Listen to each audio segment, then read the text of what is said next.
नमस्कार। आज हम आपको सोमवती अमावस्या से जुड़ी एक अद्भुत और प्रेरणादायक कथा सुनाने जा रहे हैं। जब अमावस्या का दिन सोमवार को आता है तो उसे सोमवती अमावस्या कहा जाता है। इस व्रत का सनातन धर्म में विशेष महत्व बताया गया है। तो आइए सुनते हैं इस विशेष कथा के बारे में। बहुत समय पहले एक नगर में एक धनी व्यापारी रहता था। उसके 7 पुत्र और एक पुत्री थी। सातों पुत्रों का विवाह हो चुका था। प्रतिदिन सुबह एक ब्राह्मण उनके द्वार पर भिक्षा लेने आया करता था। जब भी व्यापारी की बहुएं या उसकी पत्नी भिक्षा देती तो उसे ब्राह्मण आशीर्वाद देते, सदा सुहागिन रहो और अपने पति के साथ सुख पूर्वक जीवन बिताओ। लेकिन जब व्यापारी की पुत्री भिक्षा देती तो ब्राह्मण कहते, अपने भाई भाभी के सुख में सहभागी बनो और उनके साथ सम्मान से जीवन बिताओ। ये बात लड़की को हमेशा अजीब लगती थी। एक दिन उसने अपनी माँ से पूछा, माँ, पंडित जी मुझे ऐसा आशीर्वाद क्यों देते हैं जबकि बाकी सभी को अलग आशीर्वाद मिलता है। माँ ने कहा, कल जब वे आएंगे तब मैं स्वयं उनसे उसका कारण पूछूंगी। अगले दिन जब ब्राह्मण भिक्षा लेने आए तो लड़की की माँ ने उनसे पूछा, महाराज आप मेरी पुत्री को ऐसा आशीर्वाद क्यों देते हैं।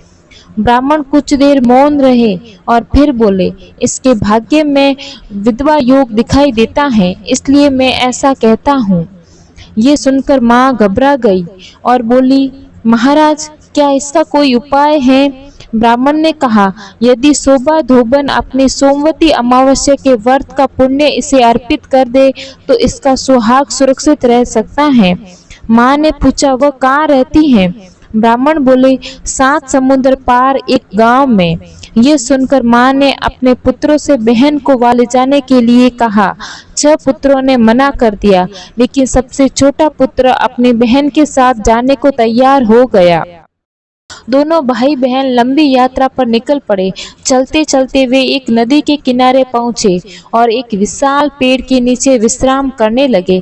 तभी उन्होंने देखा कि एक सांप पेड़ पर बने पक्षियों के घोंसले की ओर बढ़ रहा है। घोंसले में छोटे छोटे बच्चे थे। बहन ने कहा, भैया आज ये सांप ऊपर पहुंच गया तो उन मासूम बच्चों को खा जाएगा। भाई ने तुरंत साहस दिखाया और सांप को मारकर एक टोकरी के नीचे ढक दिया। शाम को एक हंस और हंसिनी अपने घोंसले में लौटे।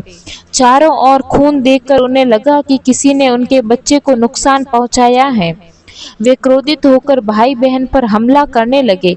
तभी लड़की ने टोकरी हटाकर मरा हुआ सांप दिखाया और पूरी बात बताई। सच्चाई जानकर हंस और हंसिनी बहुत प्रसन्न हुए। उन्होंने दोनों को धन्यवाद दिया और अपनी पीठ पर बैठाकर समुद्र पार उस गांव तक पहुंचाया जहां शोभा धोबन रहती थी। शोभा धोबन का परिवार बहुत बड़ा था।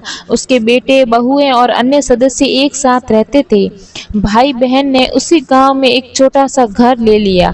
लड़की रोज रात को चुपचाप शोभा धोबन के घर जाती और वहां सफाई, भोजन की तैयारी तथा घर के अन्य काम करके सुबह होने से पहले लौट आती। कुछ दिनों बाद शोभा धोबन ने देखा कि घर का सारा काम पहले से ही हुआ रहता है। उसने सोचा कि ये सब कौन करता है। एक रात वह जागती रही। जब व्यापारी की बेटी काम करने आई तो शोभा धोबन ने उसका हाथ पकड़ लिया और पूछा, तुम कौन हो और मेरे घर के लिए इतना सब क्यों करती हो। तब लड़की ने ब्राह्मण द्वारा बताई गई सारी बात उसे बता दी और विनती करते हुए कहा, यदि आप अपने सोमवती अमावस्या का व्रत का पुण्य मुझे दे दें तो मेरा वैवाहिक जीवन सुरक्षित हो जाएगा। लड़की की सेवा और समर्पण देखकर शोभा धोबन का हृदय पिघल गया।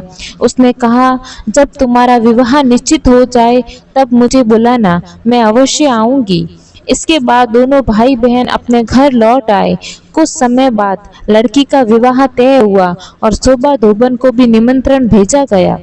विवाह का शुभ दिन आया। सभी रस्में संपन्न हो रही थी। तभी अचानक एक विषैला सांप वहां पहुंचा और दूल्हे को डस लिया। कुछ ही क्षणों में दूल्हा बेहोश होकर गिर पड़ा। चारों ओर हाहाकार मच गया। उसी समय शोभा धोबन आगे बढ़ी। उसने सोमवती अमावस्या व्रत का संकल्प स्मरण किया और अपना संचित पुण्य नववधू को अर्पित किया।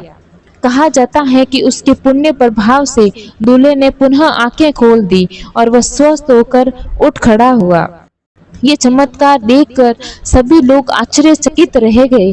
तभी से सोमवती अमावस्या व्रत की महिमा और भी अधिक प्रसिद्ध हो गई। मान्यता है कि श्रद्धा और सच्चे मन से किया गया ये व्रत अखंड सौभाग्य, सुख, समृद्धि और परिवार की रक्षा का आशीर्वाद प्रदान करता है। दोस्तों, यदि आपको ये पावन कथा पसंद आई हो तो वीडियो को लाइक करें, शेयर करें, कमेंट्स में ओम नमः शिवाय अवश्य लिखें। जय माता दी। राधे राधे।